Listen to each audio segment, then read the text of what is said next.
সময়টা ১৯৮৬ সাল। ইসরায়েলের এক পরমাণু ইঞ্জিনিয়ার ঘুরতে গেল ব্রিটেনে স্রেফ অবসর কাটাতে। কিন্তু লন্ডনে নেমেই এই ইহুদি কোনো পর্যটন স্পটে না গিয়ে সোজা চলে গেলেন জনপ্রিয় পত্রিকা সানডে টাইমসের অফিসে। সেখানে গিয়েই এক বোমা ফাটালেন এই ইসরায়েলি ইঞ্জিনিয়ার।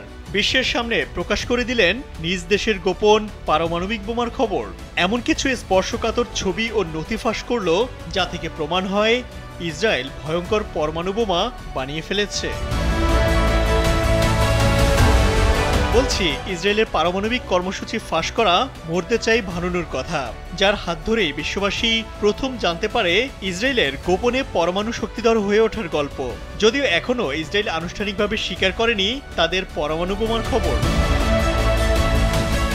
গল্পটা এখানেই শেষ হতে পারত, কিন্তু ঘটনার আসল রোমাঞ্চ শুরু হয় এরপর থেকে। ভানুনু তো ইসরায়েলের পরমাণু কর্মসূচির কথা ফাঁস করে দিল, কিন্তু বিশ্বের সবথেকে ভয়ঙ্কর ইসরায়েলি গোয়েন্দা সংস্থা মোসাদ কি তাকে এমনিতেই ছেড়ে দিবে? চলুন দেখে আসি কোন কৌশলে মোসাদ ভানুনুকে ইউরোপ থেকে সবার চোখ ফাঁকি দিয়ে ইসরায়েলে নিয়ে যায়। নিউজটি প্রকাশের সাথে সাথে সারা দুনিয়ায় সাড়া পড়ে যায়, কিন্তু ইসরায়েলের এত হাইলি ক্লাসিফাইড ডকুমেন্ট যে ব্যক্তি ফাঁস করে দিল, তাকে কি এত সহজে ছেড়ে দিবে মোসাদ? এই উপলব্ধি থেকেই সানডে টাইমস কর্তৃপক্ষ ভানুনুকে নিরাপদ থাকার ব্যবস্থা করলেন। একটি সেফ হাউসে তাকে রাখা হলো, যার খোঁজ কেউই জানত না। সম্পূর্ণ গোপন রাখা হলো পুরো বিষয়টি। তবে ভানুনুর প্রতিপক্ষ যেহেতু মোসাদ, তাই ঝুঁকিও শতভাগ, কারণ বিশ্বসেরা এই গোয়েন্দা বাহিনী বেশ আটঘাট বেঁধেই মাঠে নেমে গেছে। এদিকে ভানুনুর বন্দিদশা ভালো লাগে না। কদিন আর আটকে থাকবে চার দেয়ালের মাঝে? করা নিষেধাজ্ঞা থাকলেও মাঝে মধ্যেই তাই কাউকে না জানিয়ে সেফ হাউস থেকে বেরিয়ে পড়তেন বাইরে। নিজের মতো লন্ডনের অলিগলিতে ঘুরে বেড়াতেন। এভাবেই ঘুরতে গিয়ে পরিচয় হয় সিন্ডি নামে এক সুন্দরী নারীর সাথে।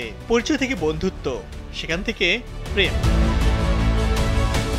একসময় তা আরো গভীর হয়। অনেকদিন পর হয়তো নিজের জীবনের মানে খুঁজে পেলেন ইসরায়েল থেকে পালিয়ে আসা এই প্রকৌশলী। প্রেম যখন পুরো জমে উঠেছে, ঠিক তখনই সান্ডি ভানুনুকে জানায় নিজ দেশ ইতালিতে ফিরে যেতে হবে তাকে। লন্ডনে আর থাকতে পারবেন না সান্ডি। প্রেমে মশগুল ভানুনু সান্ডির সাথে ইতালি যেতে চাইল। বাকি জীবনটা একসাথে কাটাতে চায় তারা।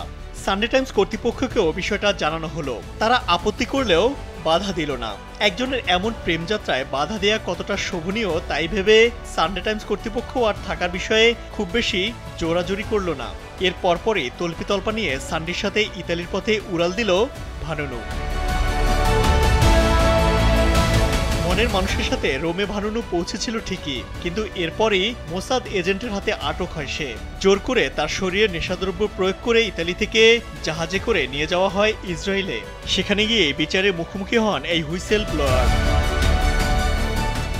ইসরায়েলে গিয়ে মরতে চাই ভানুনু জানতে পারলো তার এতদিনের গার্লফ্রেন্ড আর কেউ না, মোসাদেরই লোক। চেরিল বেন টব নামের এই মোসাদ এজেন্ট এতদিন তার সাথে প্রেমের অভিনয় করেছে। সবই ছিল মূলত সাজানো। বুঝতে পারলেন হানি ট্র্যাপের শিকার হয়েছেন তিনি, কিন্তু তখন আর কিছুই করার নেই, কারণ এখন সে বন্দী ইসরায়েলের কারাগারে। রাষ্ট্রদ্রোহ ও গুপ্তচর বৃত্তির অভিযোগে তাকে 18 বছরের কারাদণ্ড দেয় ইসরায়েল কর্তৃপক্ষ। দীর্ঘদিন কারাভোগের পর 2004 সালে মুক্তি পান তিনি। তখন ভানুনু বলেছিলেন অতীতের ভূমিকার জন্য তিনি মোটেও অনুতপ্ত নন, বরং গর্বিত এবং খুশি। যদিও এই ঘটনার পর তাকে আবারও সাজা দেয় ইসরায়েল সরকার। বিদেশিদের সঙ্গে যোগাযোগ এবং ইসরায়েল ত্যাগে নিষেধাজ্ঞা জারি রয়েছে তার উপর।